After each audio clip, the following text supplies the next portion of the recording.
கர்த்தர் நல்லவர். இன்றைக்கி நம்ம பார்த்ததில் பார்க்கும்போது சார் சொன்ன மாதிரி ஃபஸ்ட்டு அவர் நல்லவர். நம்மளை ஒதுக்க மாட்டார். என்னதான் இருந்தாலும் ஒரு எடுத்துக்காட்டு சொன்னால் பைபிள்லே இருக்குது, 100 ஆடு தொலைஞ்சு போனாலும் 100 ஆடு இருந்தாலும் தப்பி போன அந்த ஒத்தாட்டை தான் அவர் தேடி அவர் போவார்.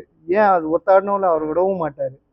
ஒத்தாடாக இருந்தாலும் அந்த ஒத்தாடு எனக்கு 99 ஆடை விட தொலைந்து போன இந்த ஒரு ஆடு திரும்பி மனம் திரும்பி என்னோட வருவதே நான் சந்தோஷமாக பார்க்குறேன்ற மாதிரி சொல்லியிருப்பாங்க. அந்த மாதிரி தான் நம்ம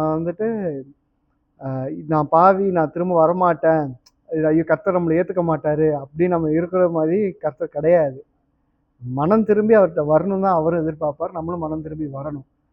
இந்த மாதிரி 100 ஆடு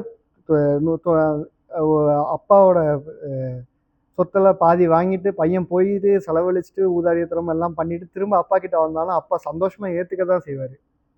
தான் முத்திர மோதிரத்தை கொடுத்து ஏற்றுக்குவார். தனக்கு வந்த பையன் வந்ததுக்கு விருந்து வைப்பார் ஊரில். ஏன்னா கேட்கும்போது என்ன, கூட இருக்கிறத விட அவன் போயிட்டு மனம் திரும்பி என்கிட்ட வந்திருக்கான், அது கொண்டாட வேண்டிய விஷயம் அப்படிங்கிற மாதிரி இருப்பார்.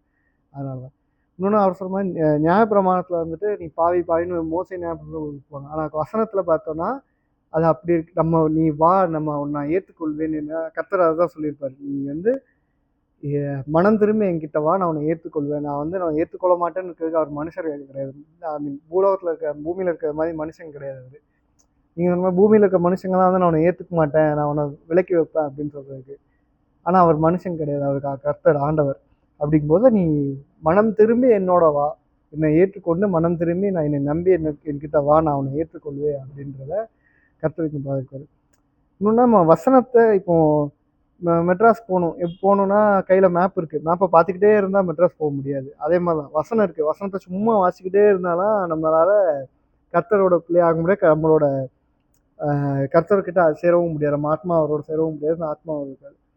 அப்படிங்கும்போது நம்ம அந்த வசனத்தை எவ்வளோக்கு எவ்வளோ தியானிக்கிறோமோ அவ்வளோக்கு அவ்வளோ நம்மளும் அவர்கிட்ட ரீச் ஆகிக்கிட்டே இருப்போம். இந்த பயணங்கிறதே ரொம்ப அழகான பயணம் தான். நான் அப்படிதான் நான் பார்க்குறேன். கர்த்தர்கிட்ட போகிற பயணமே சில பேர் சொல்லுவாங்க, நீங்கள் சொன்ன மாதிரி உன்னோட லட்சியம் என்னும் போது எனக்கு ஊர் சுற்றுற சந்தோஷம், எனக்கு படமாக கர்த்தர்கிட்ட தேடி போகிற பயணமுமே நல்லா தான் இருக்கும். நம்ம தேடி போகிற நம்ம நெருங்க நெருங்க நெருங்க நெருங்க நெருங்க நமக்கு ஒரு மகிழ்ச்சியும் ஒரு ஆனந்தமும் நமக்கு கிடைக்கும். அந்த பயணமே விலையேறப்பட்டது தான் நான் சொல்லுவேன். அந்த பயணத்தையும் நமக்கு அது வெறும் அந்த மேப், வசனங்கிறது மேப் மாதிரி.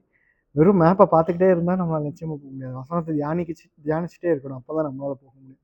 அதான் நான் சொல்லுவேன். நன்றி, வணக்கம். ஆமென்.